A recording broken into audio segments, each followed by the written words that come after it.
اعوذ باللہ من الشیطان الرجیم بسم اللہ الرحمن الرحیم۔ معزز ناظرین السلام علیکم۔ آج کی ویڈیو آپ کے لیے بہت زیادہ اہم ہے، اسپیشلی انجینئر محمد علی مرزا کے شاگردوں کے لیے، کہ اس ویڈیو کے اندر میں آپ کو واضح دکھاؤں گا کہ انجینئر محمد علی مرزا، حسن اللہ یاری اور مفتی فضل ہمدرد یہ تینوں ایک ہی پیج پر ہیں، ٹھیک ہے؟ تو ویڈیو کو اینڈ تک دیکھیے گا کہ آپ کو جو بھی کنفیوژن ہے وہ دور ہو جائے۔ میں آپ کو آج اس کا رافضی چہرہ باقاعدہ طور پہ دکھا رہا ہوں کہ تینوں کے موقف سیم ہیں، ٹھیک ہے نا؟ اب سوال کیا ہے؟ سوال یہ ہے کہ حضرت حسن رضی اللہ تعالیٰ عنہ کے جنازے پہ تیر برسانے والی بات، ٹھیک ہے؟ تو اس حوالے سے میں پہلے بھی ویڈیوز بنا چکا ہوں، لیکن آج میں آپ کو باقاعدہ ثابت کروں گا، یعنی کہ یہ سارے کے سارے رافضی ہیں، ٹھیک ہے؟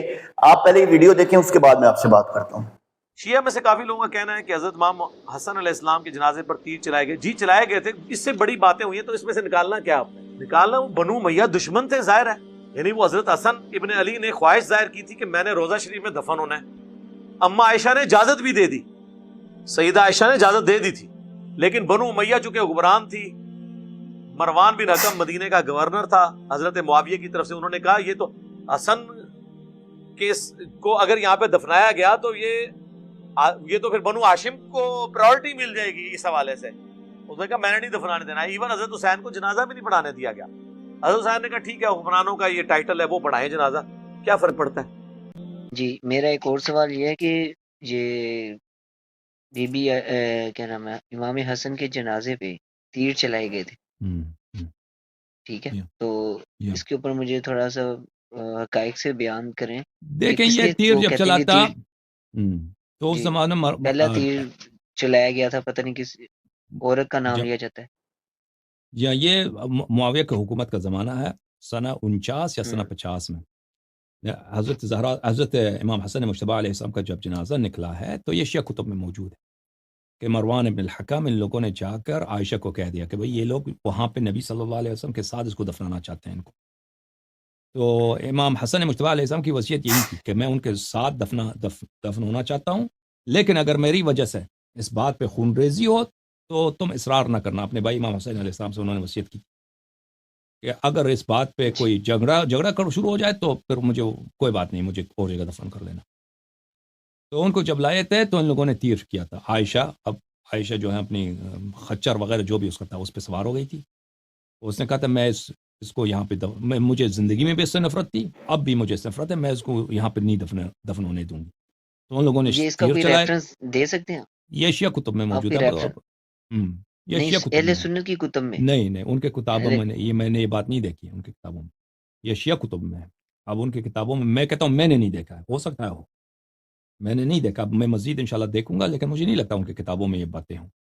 جب ان کی وفات کا وقت قریب آیا تو حضرت عائشہ کے پاس ایک آدمی بھیج کر اس امر کی اجازت طلب کی کہ نبی صلی اللہ علیہ وآلہ وسلم کے ساتھ دفن کیا جائے۔ حضرت عائشہ نے اس کو منظور کر لیا۔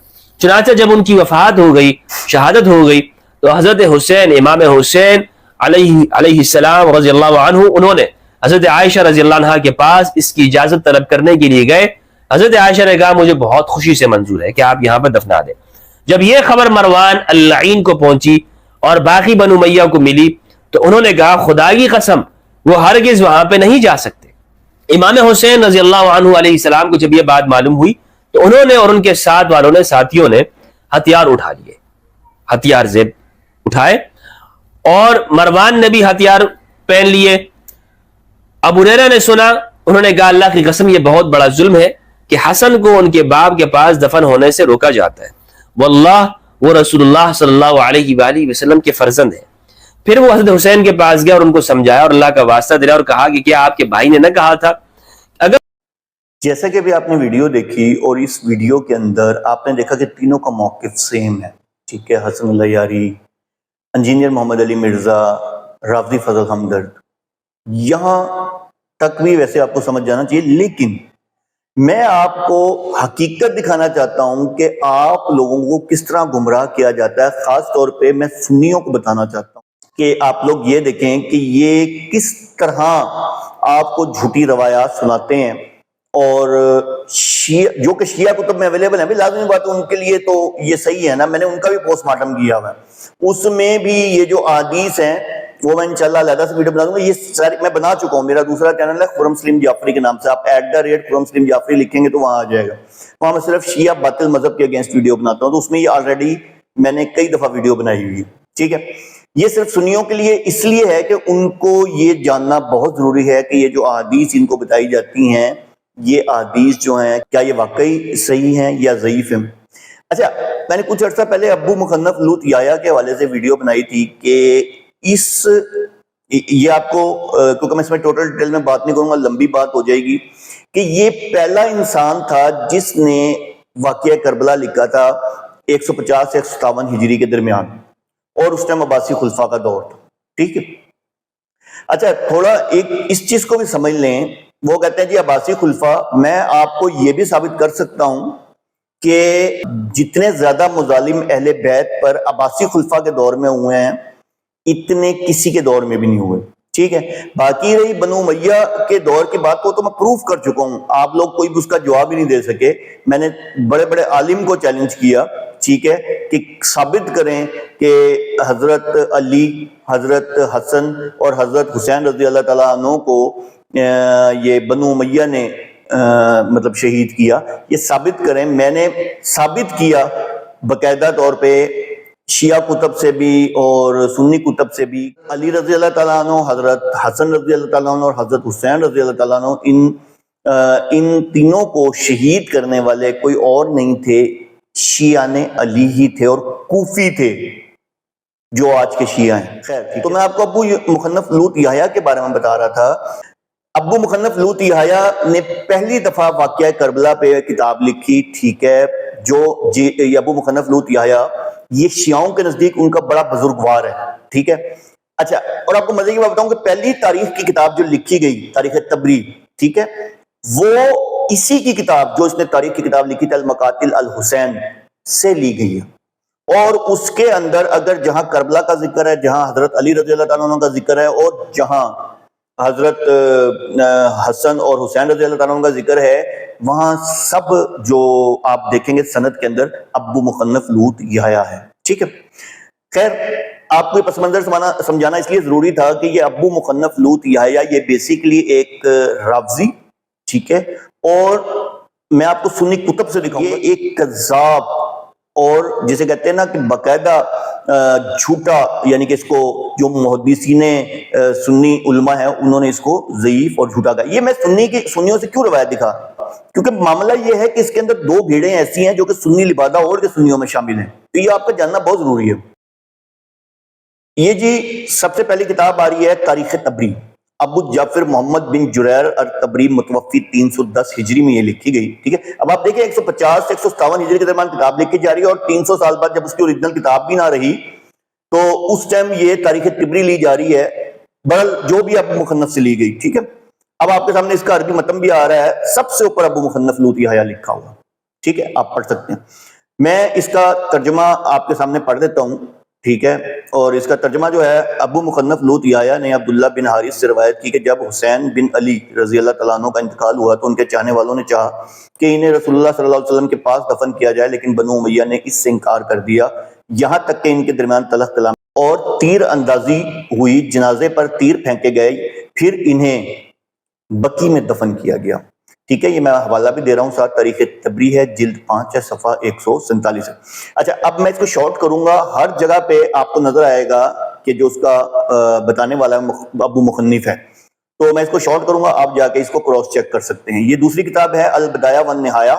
ٹھیک ہے، یہ ابن کثیر دمشقی نے متوفی 774 ہجری میں لکھی تھی. ٹھیک ہے، اور اس نے بھی یہ جو روایت لی ہے یہ ابو مخنف سے لی ہے، یہ آپ دیکھ لیں متن اس کا سیم ہی ہے. اچھا جی، تیسری کتاب ہے انصاب الاشراف، جس کا بہت زیادہ ذکر کرتا ہے انجینئر محمد علی مرزا. اچھا جی، یہ آپ نے دیکھ لی انصاب الاشراف، یہ بلازری کے متوفی 279 ہجری. ٹھیک ہے، یہ بھی عباسی خلفاء کے دور میں لکھی گئی کتابیں. اچھا جی، اس کا جلد نمبر 3 ہے، صفحہ 187 ہے، دیکھ لیجئے گا. اس پہ بھی اردو ترجمہ بھی آ رہا ہے، اس کو بھی پڑھنا چاہیں تو پڑھ لیجئے گا. نمبر 4 میں ہے الاستیاب، ابن عبد البر، یہ متوفی 463 ہجری میں لکھی گئی ہے. اب اس کو میں اور شارٹ کر رہا ہوں، یہ ساری آپ چیک کر سکتے ہیں، یہ ابو مخنف سے ہی لی گئی ہیں. ابو مخنف اس میں کیا کہتا ہے وہ بھی ساری آپ کو ڈیٹیل. حوالہ نمبر ہے الاستیاب فی المعرفہ الصحابہ، جلد نمبر 1 صفحہ نمبر 377. آگے ہے الاصحابہ ابن حجر اسقلانی، متوفی 852 ہجری. اب اس میں بھی انہوں نے متن، میں آپ کو دکھا رہا ہوں لکھا، یہ بھی ابو مخنف لوط یحییٰ سے لی گئی ہے، آپ جا کے اس کو چیک کر سکتے ہیں. اچھا اب میں نے آپ کو بتایا نا کہ اس میں ان ڈیٹیل سمجھنے کی، اگر آپ کو ابو مخنف کے بارے میں سمجھنا ہے تو میں نے سندوں کے حساب سے، باقاعدہ روایتوں کے حساب سے کہ اس ابو مخنف لوط یحییٰ کو سنی محدثین نے کیا اس کو درجہ دیا اور کیا کہا ہے وہ میں بنا چکا ہوں. آپ چاہیں تو میری پلے لسٹ میں جا کے ابو مخنف لوط یحییٰ کو دیکھ سکتے ہیں، میں نیچے لنک بھی دے دوں گا. ابو مخنف کو اب اہل سنت کے محدثین علماء کے مطابق اس کا کیا معیار ہے یہ بھی آپ ذرا سن لیں. ابن عدی کہتے ہیں شیعی محترک ہے، ٹھیک ہے، اور اخباری ہے، یعنی کہ یہ کیونکہ اس نے تاریخ لکھی تھی نا، یہ کوئی محدث نہیں ہے، ٹھیک ہے. اور دارقطنی کیا کہتے ہیں؟ ضعیف، یعنی کہ یہ بیسیکلی ضعیف راوی ہے، ٹھیک ہے. اس کے بعد یحییٰ بن معین کہتے ہیں لیسا بسکہ، یعنی کہ لیسا بسکہ یعنی کہ یہ قطعاً سکہ نہیں ہے. ابن حجر کہتے ہیں کہ یہ اخباری تالیف ہے، یعنی کہ یہ مطلب ان کے تاریخ لکھنے والا جھوٹا ہے، من گھڑت ہے، کذاب ہے، ٹھیک ہے. اچھا یہ تو میں نے آپ کو 4 کا بتایا. ابھی میری آپ ویڈیو دیکھیں گے نا ابو مخنف کے اوپر، وہ ٹوٹل ابو مخنف کے اوپر ہے، تو وہ آپ دیکھیں گے تو آپ کو پتہ چل جائے گا. تو اب آپ یہ دیکھیں کہ یہ میں نے کہا تھا نا کہ یہ تینوں ایک ہی پیج پر ہیں، وہ میں نے آپ کے سامنے دکھایا کہ یہ تینوں ایک ہی پیج پر ہیں. اور کیوں؟ ان کا ماخذ ایک ہی ہے، ٹھیک ہے، ان کا ماخذ ایک ہی ہے، لیکن آپ کی آنکھیں کھولنے کے لیے دکھانا بہت ضروری تھا کہ تینوں کی باتیں سیم ہیں، ٹھیک ہے نا. یعنی کہ جو واقعات ہوئے ہی نہیں، کتابیں لکھی جا رہی ہیں کب؟ عباسی دور کے اندر، بنو امیہ کے دور کے اندر کوئی کتاب لکھی ہی نہیں گئی، ٹھیک ہے نا، کوئی تاریخ کی کتب ہی نہیں لکھی گئی. کیا بھئی انہوں نے اللہ معاف کرے روکا ہوا تھا کہ تاریخی کتب نہ لکھو، یا گھر میں بیٹھے کوئی لکھ رہا ہوتا تو اس کو روک دیا جاتا تھا؟ وہ تو اپنی بڑائی بیان کرنے کے لیے لکھواتے، کیوں نہیں ہے؟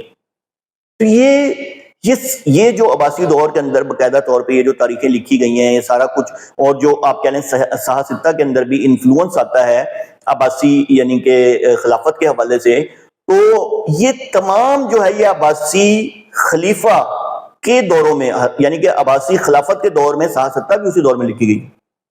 میں یہ نہیں کہتا کہ صحاح ستہ جو ہے وہ نعوذ باللہ معاذ اللہ یعنی کہ وہ صحیح نہیں ہے، لیکن میں یہ کہتا ہوں کہ اگر جیسے فور ایگزامپل 70% صحیح احادیث ہیں تو 30% اس میں بھی ضعیف لکھی گئی ہیں، وہ انفلوئنس میں جبرن یا جس طرح بھی لکھی گئی، جس میں یعنی کہ تاریخ تبری سے لی گئی، کو کہیں سے لی گئی، کہیں سے لی گئی. تو امام مسلم اور صحیح امام بخاری جو ہے انہوں نے تو خود بھی یہ کہا ہے کہ اس میں ضعیف اور صحیح سندیں لکھ دی گئی ہیں تاکہ آپ لوگ اس کو خود سمجھیں، ٹھیک ہے. تو یہ ہے حقیقت، یہ آپ کے سامنے انجینئر محمد علی مرزا کی حقیقت ہے، یہی آپ کے سامنے یعنی کہ یہ جو ابو مخنف ہے رافضی فضل حمدرد جو ہے، بات ایک ہی ہے. خیر تو یہ جو ہے یہ آپ کے سامنے میں نے ان کی، آپ کو ابھی بھی اگر آپ کو نہیں سمجھ آتی تو جسے کہتے ہیں نا بگ ریزن ٹو وری. اللہ تعالیٰ ہم سب کو شیعہ باطل مذہب کے عقیدوں سے اور ان جتنے بھی ایسے لوگ ہیں ان کے فتنوں سے بچائے. وآخر دعوانا الحمدللہ رب العالمین.